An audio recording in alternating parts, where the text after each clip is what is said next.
O Bolsonaro é um tipo variante mais interessante disso, porque ele no fundo é um pai fraco. Ele é um pai que comete bravatas, que fala mais do que pode, que se desdiz constantemente e que, portanto, inverte essa relação de dependência, se tornando ele dependente dos filhos.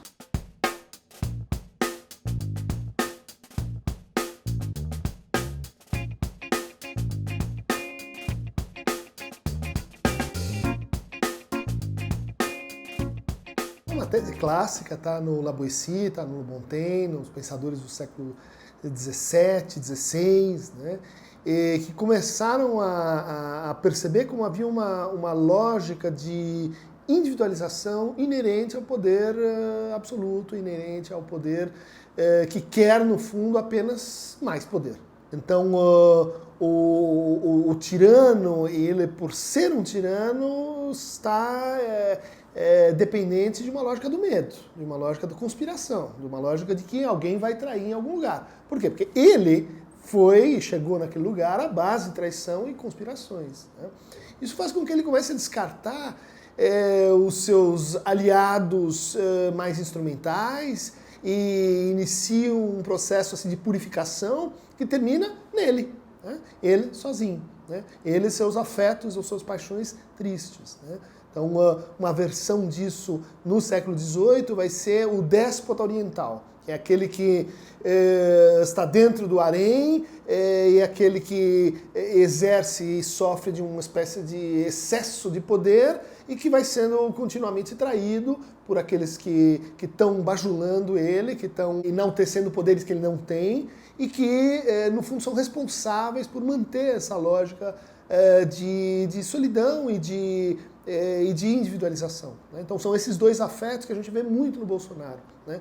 É a emulação, aqueles que dizem que você tem mais poder do que você efetivamente tem, e a cólera, né? Que é o afeto daquele que, por causa da realidade, constata que ele tem menos poder do que ele acha que efetivamente tem. Então, a retórica do Bolsonaro oscila essas duas coisas, né? Ele se dobrando ao Trump, ele se dobrando às instâncias assim de militares, do passado, inclusive, e do outro lado, né, encolerizado porque ele percebe que ele, no fundo, é impotente.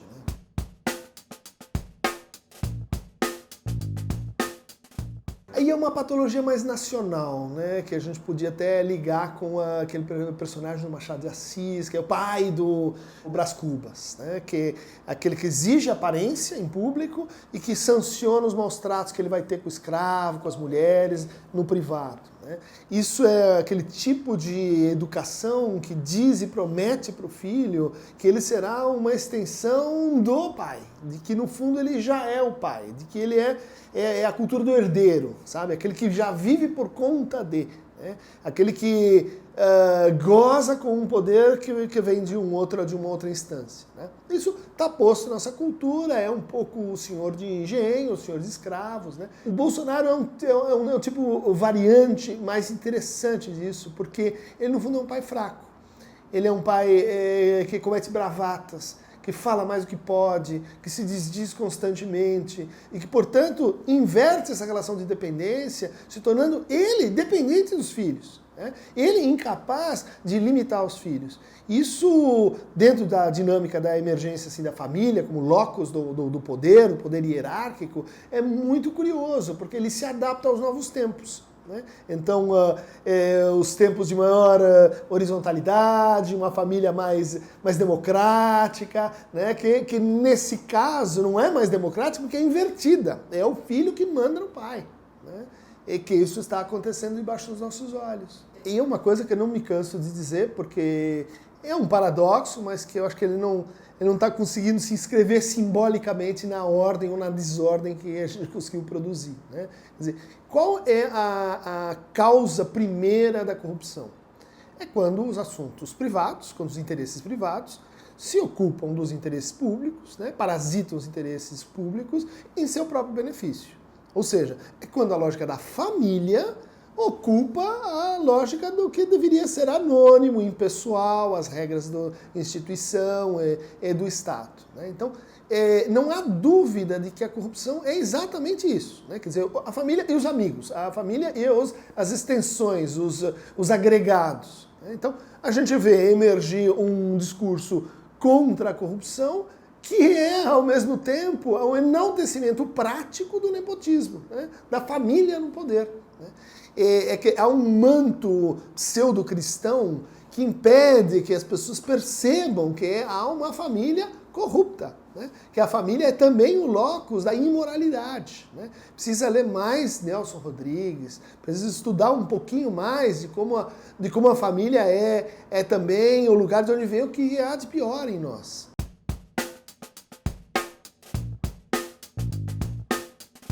O conservadorismo sempre coopta, e principalmente em situações de crise e anomia, a lógica de identificações coletivas, tá?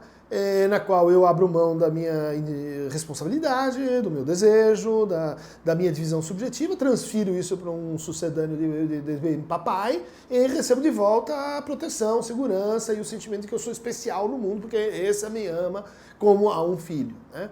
Isso reforça minhas identificações com os irmãos, aquele que entra na manada, e isso cria inimigos necessários que vão sendo assim substituídos.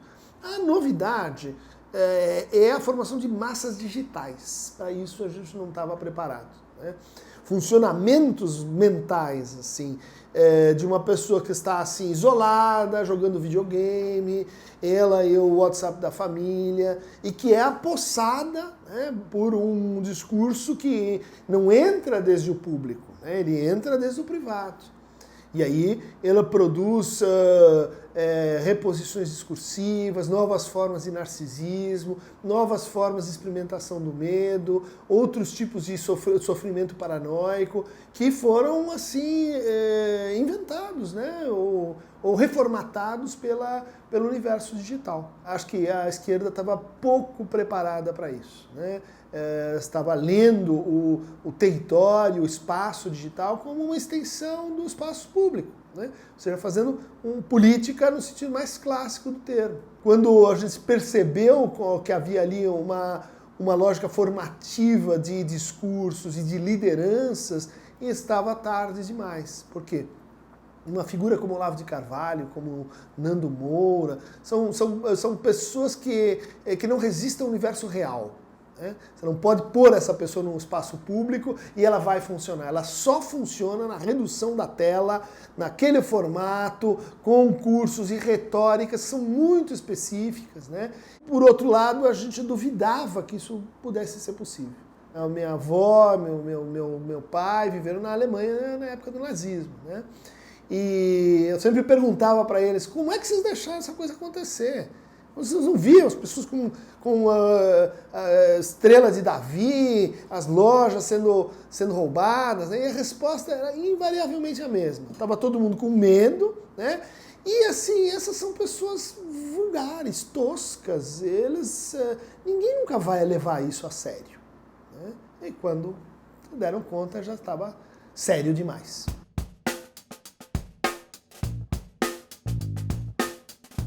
A gente teria que lembrar que, ao contrário, por exemplo, de outros países da América Latina, como o Equador, como o Peru, que tinham suas universidades já lá no século XVI, no século XVII, o Brasil teve um retardo até a chegada de Dom João VI, né? 1808, para começarmos a falar em universidade. Isso produziu o quê? Então, se não tínhamos universidades, o que nós tínhamos no lugar? Os jesuítas. Né? E a nossa república foi feita por maçons e por uma religião sociológica chamada positivismo. Né? Então a formação da hegemonia cultural no Brasil, ela se deu de uma forma muito mais religiosa do que outros países. Né? Claro que é uma religiosidade que então vai formar os seminários, que vão ser alternativas para as pessoas pobres conseguirem estudar em regiões remotas do país, vai oferecer uma carreira, né, de ascensão dentro como clérigo. Isso basta ler a nossa literatura para a gente ver como quem pensou o Brasil estava muito entranhado nessa cultura jesuítica, nessa cultura religiosa. Né? O que acontece num espaço aí relativamente curto? Essa estrutura secular, ela é substituída por uma outra coisa, que é uma autoridade local, comunitária, que é o pastor neopentecostal, que se orienta por uma retórica de resultados. Então, se eu tenho o meu carro do ano, é porque Deus está agindo. Há uma batalha espiritual em curso e nós somos assim soldados, ou seja, uma militarização como a gente nunca viu do discurso religioso.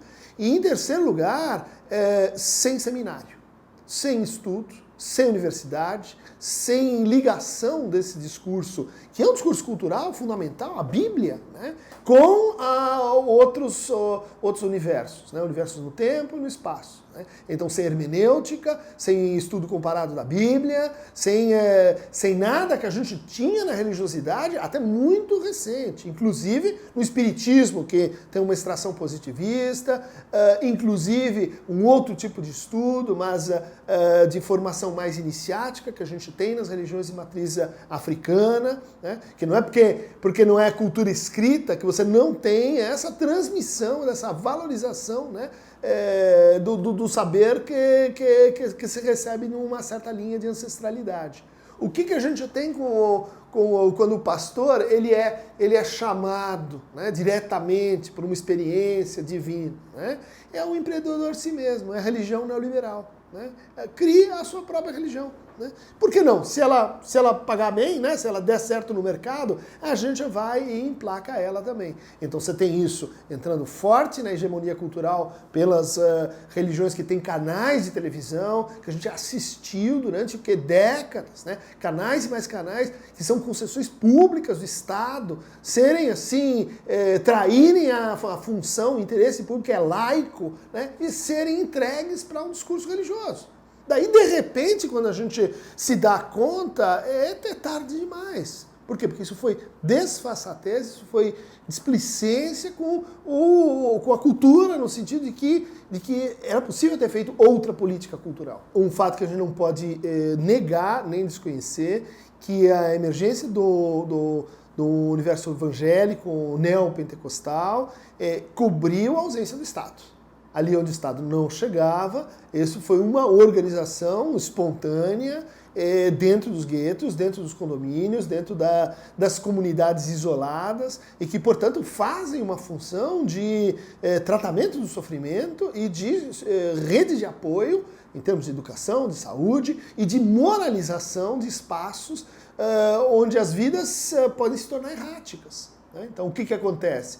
O sujeito entra num código disciplinar, isso protege o sujeito do envolvimento com o tráfico, isso protege o sujeito da violência doméstica porque reduz o alcoolismo, isso coloca uma rede de apoio profissional, de indicação de trabalhos, né? Não podemos desconhecer essa outra eficácia muito real e com relação à qual as pessoas comuns têm uma dívida simbólica que é correta, que é verdadeira. Né? Então você começa a fazer a crítica no atacado, né, da religiosidade, você dá um tiro na cabeça e não faz autocrítica, porque se isso aconteceu é porque, de alguma forma, a esquerda católica, o que aconteceu? Ela saiu do páreo, ela se hiperinstitucionalizou. A religiosidade deixou de ser uma matriz, como sempre foi no Brasil, de acolhimento de diferenças e de proteção contra o excesso de violência, né? Contra os excessos de um poder assim excessivamente soberano. Né?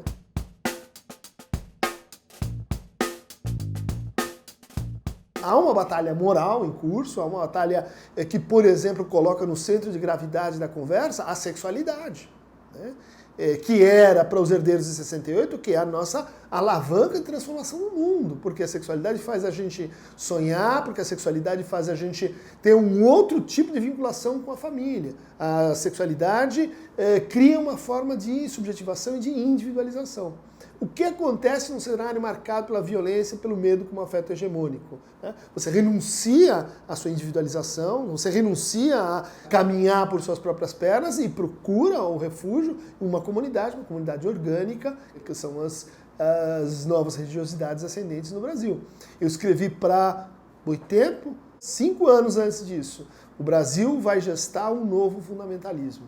Quando a gente discutiu o fundamentalismo islâmico, né? Lá, guerras Kuwait, Iraque, e a gente achava que isso tudo não tinha nenhuma relação com o Brasil. Nós estávamos assim, a crise de 2008 ia pegar só lá fora, a gente ia pegar uma ondinha. Erro técnico, político, estratégico e tático. Mas isso é uma tática clássica, né? Quer dizer, você incitar, você dar visibilidade para o demônio. Né? Pensa no que é a mulher para a retórica da Inquisição. Você tem que escrever livros e livros sobre como a mulher está no pacto com o demônio, veja como ela é ardilosa, veja como ela engana. A verdadeira repressão ela não funciona assim, silenciando completamente. Ela puxa, quando aquilo vem, o martelo a coloca para baixo, porque permite que cada um localize aquilo em si e opere a mais de recalcamento, uma renúncia dobrada das suas aspirações de satisfação. Agora, o que nós não estamos falando e que é urgente é que isso tem um preço, chama-se culpa. Culpa, ela acaba com a vida das pessoas, ela torna as vidas das pessoas pobres, ela torna os laços assim atormentados. Só que se esse seria um instrumento para fazer girar o excesso de disciplinaridade das religiões, do outro lado a gente encontra uma esquerda excessivamente culpada. Né? Uma esquerda onde o afeto também é a culpa. Né? O afeto é também a culpa por ser da classe média, por ter estudado, por ter lido Marx, por não ser negro, por não ser mulher, por não ser LGBT e assim por diante. Né? As pautas identitárias não têm nada intrinsecamente desfavorável, mas elas se tornam assim regressivas quando colocam no seu horizonte a culpa como afeto fundamental. Nós vamos voltar aqui a uma discussão dos anos 50, uma discussão do início assim, da psicanálise como dispositivo, assim, discurso social. Né? Chega de culpa. Né?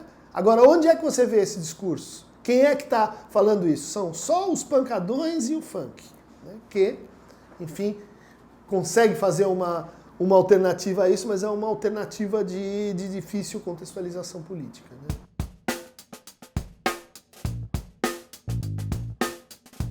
A quantidade de sofrimento ela é proporcional à relação que a gente tem com ideais. Né? Ideais muito elevados fazem aquele sofrimento que seria até tolerável se ser vivido como uma coisa assim inadmissível.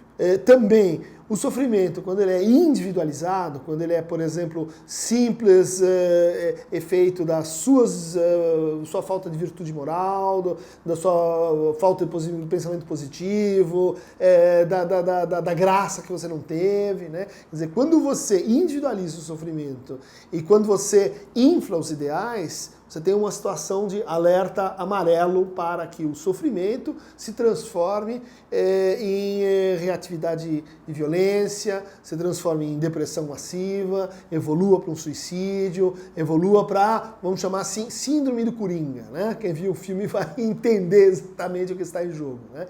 Ou seja, quando ele é privado do pouco apoio que ele tinha, né? Uma pessoa escutando os remédios que ele tomava, a coisa, vamos dizer assim, entorna o caldo. Agora, no nosso caso, quando você fala em crescimento zero, quando você fala em números pífios, né, em termos de desemprego, em números ridículos, em termos de crescimento do PIB, isso vai produzir uma descompressão violenta dos ideais. Né? Quem de nós aqui não ouviu, né, Guedes falando, é só dar um tapa na economia? Vai ser assim 6 meses. Vai ser um negócio assim, a gente privatiza. Vocês vão ver, o Brasil vai destravar. Né? Essas palavras, elas não desapareceram no ar. Elas estão aí. Né? E as pessoas ligam suas televisões todo dia e percebem que golpe, do golpe, do golpe. Um dentro do outro. Né? Dizer, elas não vão virar assim, eu estava errado, fui enganado pelo bobo. Não é assim. Elas vão se recolher, mudar de assunto, achar que, bom, isso aí é intriga da oposição. Isso vai produzindo um ressentimento, ou uma transformação, né, de uma outra natureza na relação com ideais, na relação com a política, na relação com ídolos, né, a vida real ela pode demorar, mas ninguém vive em estado de massa, é cansativo, tempo suficiente para conseguir manter-se enganado e à prova da realidade indefinidamente.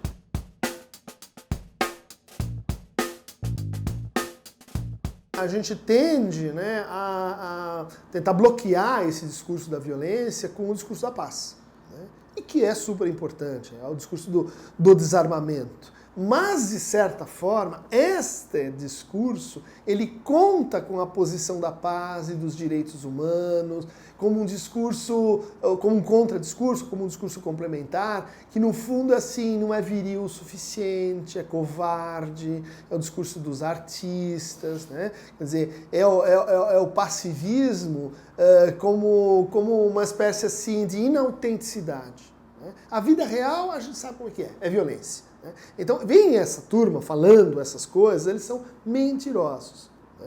Isso coloca a crítica ao discurso da violência numa situação difícil, porque ela precisa se colocar como, vamos dizer assim, uma reflexão sobre a violência num outro patamar. Por exemplo, vamos discutir o que é um filme, o que é uma peça de teatro, o que são níveis de violência, porque quando você puxa a coisa para o assassinato de jovens negros de periferia, ali na boca do caixa, as 70 mil mortes por ano e assim por diante, você cria uma franja em que é isso contra o resto. Todo o resto ficou igualzinho, né? Isso não é bom. Para a gente na psicanálise não repudia os sentimentos hostis. O recalque da sexualidade é também o recalque da agressividade que existe em cada um de nós. O fascismo ele só funciona porque ele também recalca a tua capacidade de ser agressivo e hostil com aquilo que você sabe que merece ser objeto da tua agressividade. A questão é como é que você vai fazer isso. Quando você tem alguém, vamos dizer assim, extrapolando os meios, essa franja de resistência, ela é assim neutralizada, mas ela pode ser recuperada. Ela pode ser recuperada pelo que eu chamo de uma oneiropolítica, né? Que é a ultrapassagem dessa oposição entre necropolítica, a política da morte, não vamos acabar com os inimigos, né? Vamos purificar o país, tira as pessoas que estão a mais, e do outro lado vamos fazer o quê? Nós vamos voltar para a biopolítica. Então, para as populações, como que a vida é manipulável, né? Tem uma terceira alternativa, que é a oneiropolítica, e ela envolve, sim, a possibilidade da gente responder com violência. No atacado, uma primeira resposta, isso vem da crise do neoliberalismo. Tá? A gente ainda está tendo em vista que o neoliberalismo é um grande inimigo, é uma forma de produção que cria vidas feitas às pressas, vidas que são matáveis, né? Mas o que está ficando mais claro é que o neoliberalismo deu errado. As políticas de austeridade deram errado na Grécia, na Islândia, em Portugal, elas deram errado genericamente, né? Isso produz um vácuo que a política não suporta. Isso produz tentativas de reparação, de correção de rota, que é o quê? É Trump falando como um nacionalista, dizendo eu vou defender e subsidiar o meu Estado contra o mundo. O que é isso, rapaz? Há 4 anos, cadê a escola de Chicago dizendo o Estado não se meta, subsídios não, deixa a mão invisível no mercado. Esquecemos? Isso é crise do neoliberalismo. Então, nessa crise, como você não tem, de fato, uma alternativa imediata à altura, emerge as soluções do baú da vovó, né? Você vai buscar lá fascismo, você vai buscar, uma tentativa de suturar essa crise gerada pelos ideais que você incorporou, que todo mundo incorporou, né? Vamos jogar esse jogo por essa regra, deu errado, o que eu faço agora? Eu jogo pela da oposição? Não, eu vou voltar no passado mítico, né, no passado arqueológico dessa forma de pensar. Hiperindividualização, financiarização, monopolismo, no fundo tudo isso aplicado a uma espécie de supercondomínio. Nós contra a rapa.